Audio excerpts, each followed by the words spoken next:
श्री राम। हनुमान जी का गोवर्धन पर्वत पर उपकार कथा बहुत ही रोचक है। आप सभी को ध्यान है कि लंका चढ़ाई करते समय सागर पर पुल बांधा जा रहा था। भालू, बानर सभी नल नील के नेतृत्व में यह कार्य कर रहे थे। यहाँ पुल निर्माण का कार्य इतनी तेज गति से होता था कि उसकी पूरी बात कहना अद्भुत आश्चर्य ही लगेगा।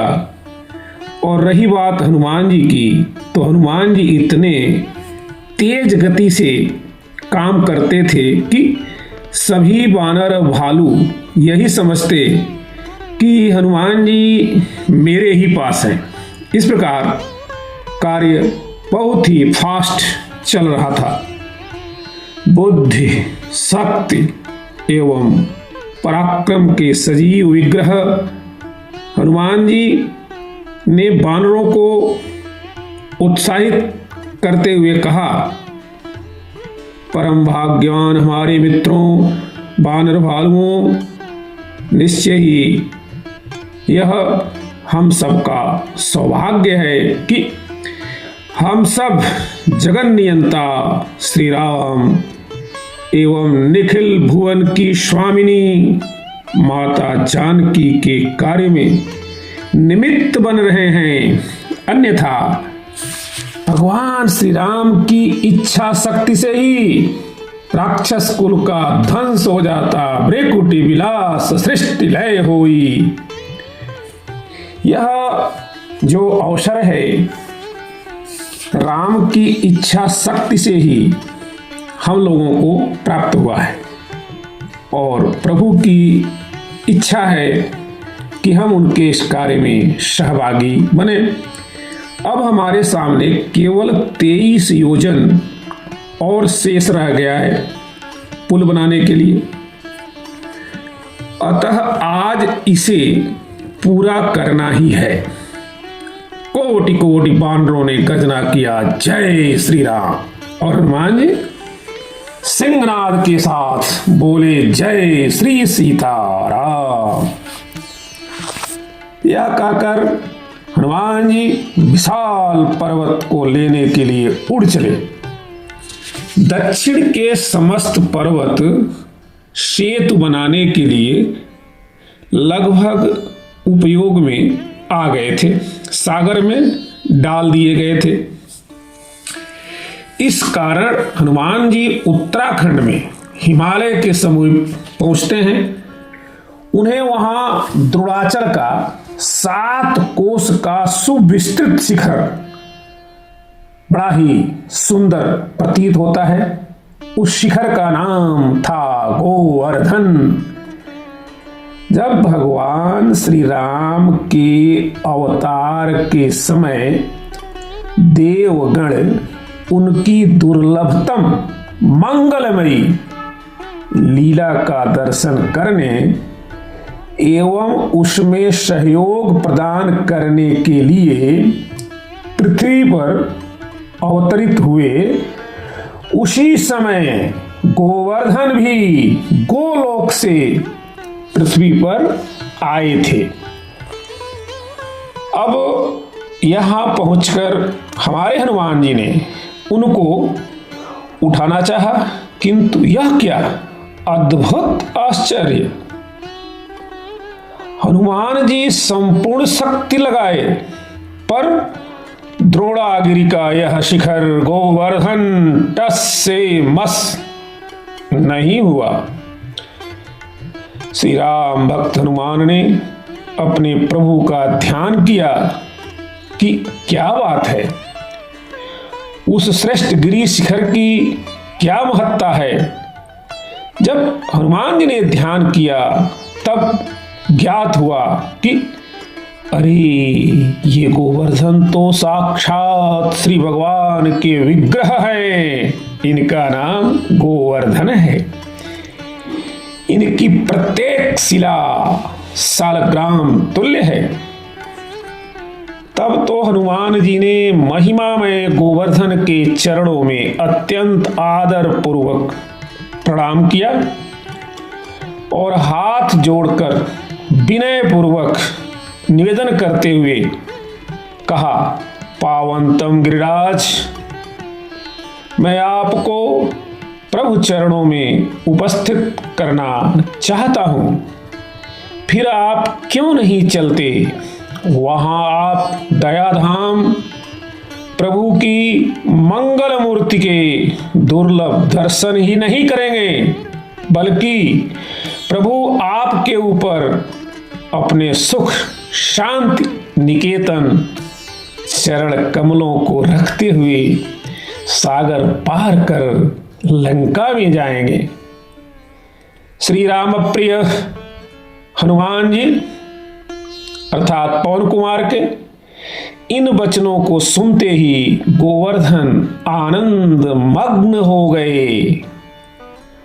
वहां श्री भगवान के दुर्लभ दर्शन ही नहीं होंगे, प्रभु मुझ पर अपने त्रयताप हर चरण कमलों को भी रखते हुए समुद्र पार करेंगे। इस कल्पना से गोवर्धन के सुख की सीमा ही नहीं रही। उन्होंने आंजनेय से कहा, पवन कुमार, मैं आपका अत्यंत कृतज्ञ हूं। आपकी इस कृपा से मैं भी उड़ नहीं हो सकता। आप दया करके मुझे यथाशीघ्र प्रभु के समीप ले चलें। आपकी इस अहेतु की कृपा के लिए मैं आपका सदा ही उपकृत दास बना रहूंगा। अब तो हनुमान जी ने उन्हें अत्यंत सहजता से सरलता से उठा लिया। कपिश्वर के वाम हस्त पर गोवर्धन पुष्पतुल्य प्रतीत हो रहे थे। गोवर्धन की प्रसन्नता की सीमा नहीं थी। वे मन ही मन सोच रहे थे, आज इन महावीर हनुमान जी की कृपा से कितने दिनों के बाद मेरी लालसा पूरी होगी। मंगल एवं परोपकारी मूर्ति इन पवन नंदन ने इस प्रकार कितने प्राणियों का हित किया है। मेरा सौभाग्य है आज मुझे इनके दर्शन और स्पर्श का सुंदर अवसर प्राप्त हो गया। आज इनकी कृपा से मुझे मेरे जीवन सर्वस्व कमल नयन प्रभु के दर्शन हो जाएंगे।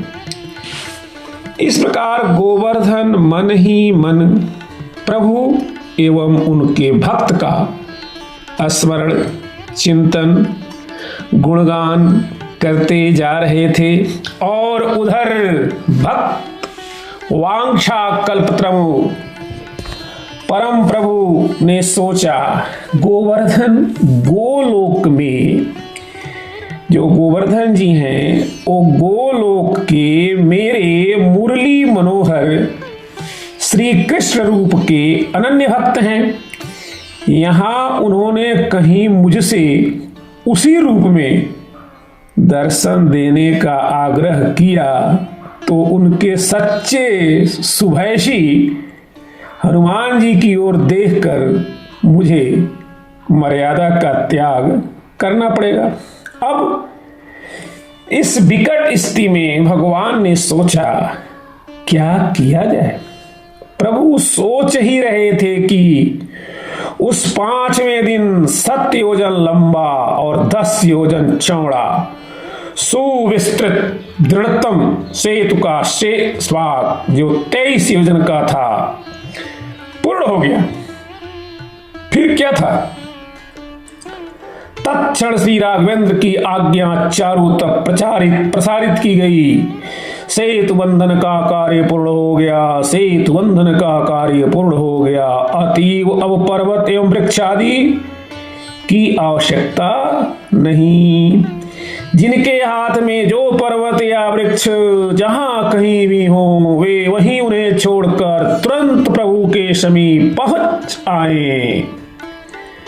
चंचल एवं वीर वानरों ने दौड़ते हुए सर्वत्र श्री रघुनाथ जी की आज्ञा सुना दी।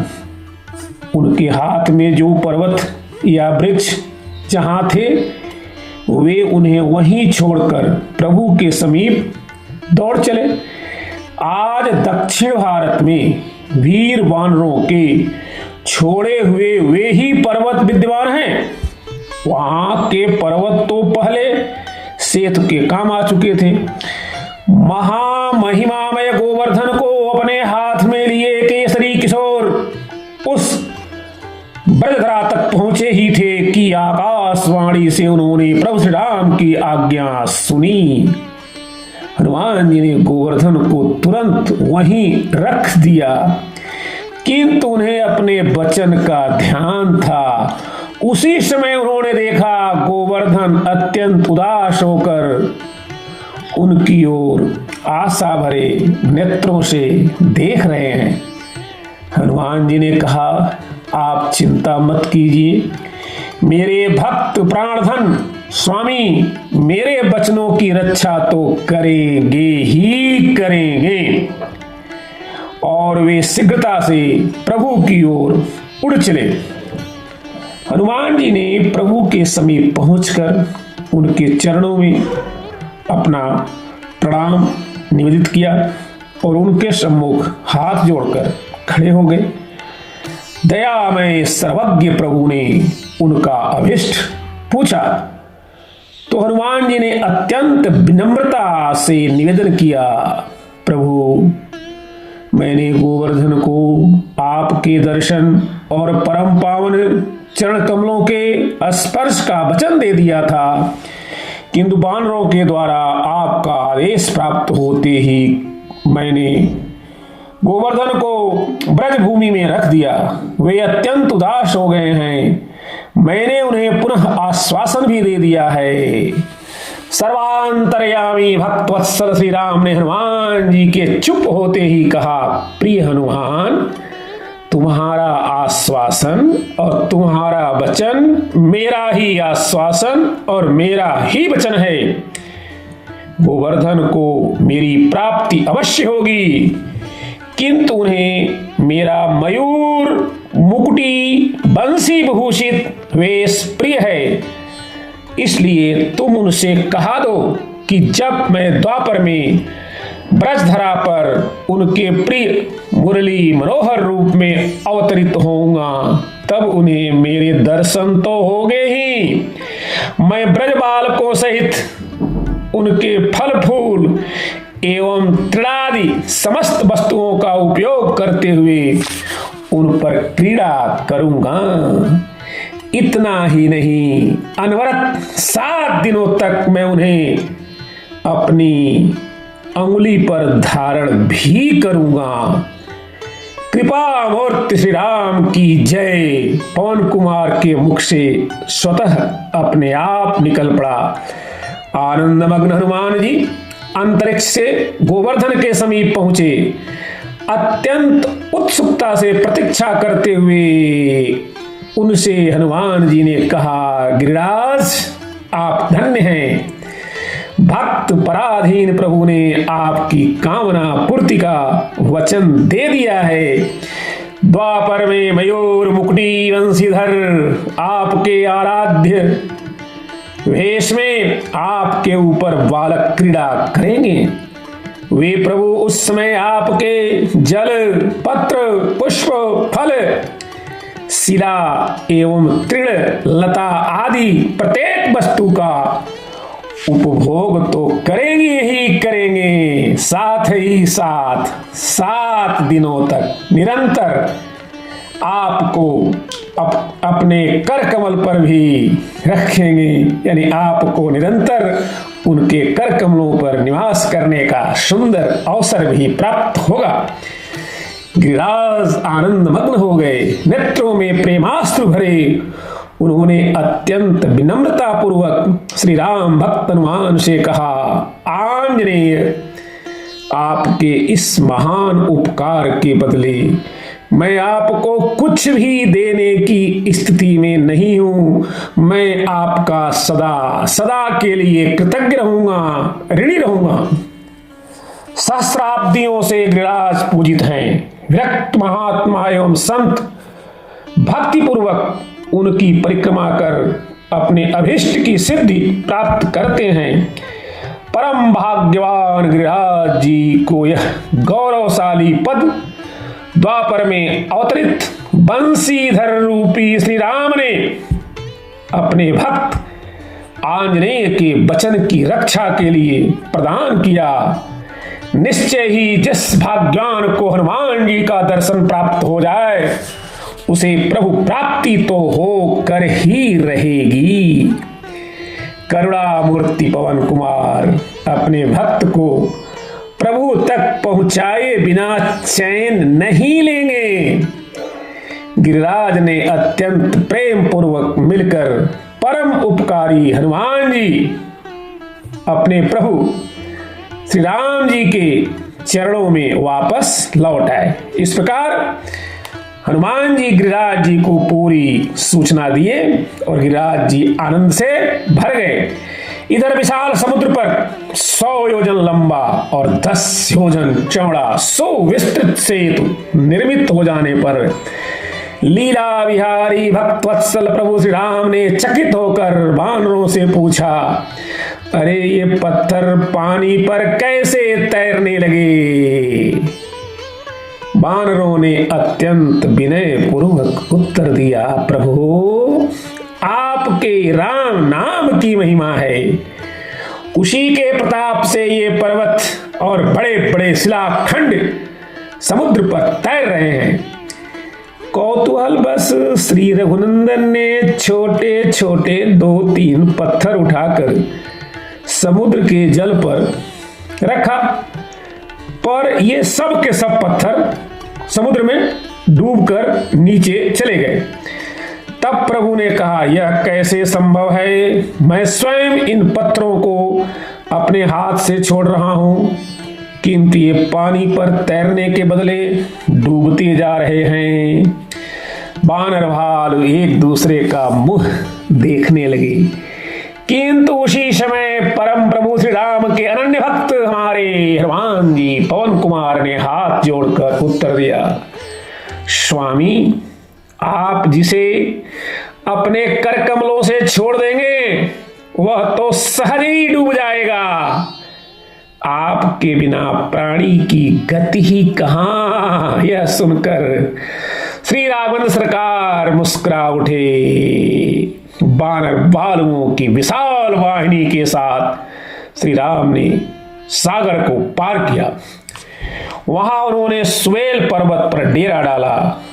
एक ऊंचे सुंदर एवं समतल शिखर पर सुमित्रानंदन ने वृक्षों के कोमल पत्ते और सुंदर पुष्पों को सजाया और फिर उसके ऊपर एक सुंदर मृगशाला बिछा दी गई। उसी आसन पर करुणावतार परम प्रभु श्री राम वानर राज सुग्रीव की गोद में अपना सिर रखकर लेट गए। उनकी बाईं ओर उनका विशाल धनुष, दाहिनी ओर अक्षय तोड़ीर पड़ा हुआ था। प्रभु एक दीप्तिमान तीक्ष्णतम सर पर अपना कर कमल फेर रहे थे और भाग्यवान विभीषण जी उनसे धीरे धीरे परामर्श कर रहे थे। अत्यंत सौभाग्यशाली अंगद हनुमान जी उनके परम दुर्लभ चरण कमलों को धीरे धीरे दबा रहे थे। उनकी दृष्टि प्रभु के मुखार बिंदु पर थी। वीरवर सौमित्र धनुष बाण धारण किए प्रभु के सिर की तरफ अत्यंत सावधान होकर वीरासन में बैठे थे। उसी समय पूर्व दिशा में उदित चंद्रमा को देखकर भगवान श्री राम ने कहा, आप लोग अपनी अपनी बुद्धि के अनुसार बतलाएं कि इस चंद्रमा में यह श्याम रंग कैसा है। सबने अपनी अपनी बुद्धि के अनुसार उत्तर दिया। सबके अंत में हनुमान जी ने उत्तर दिया, प्रभु चंद्रमा आपका प्रिय दास है।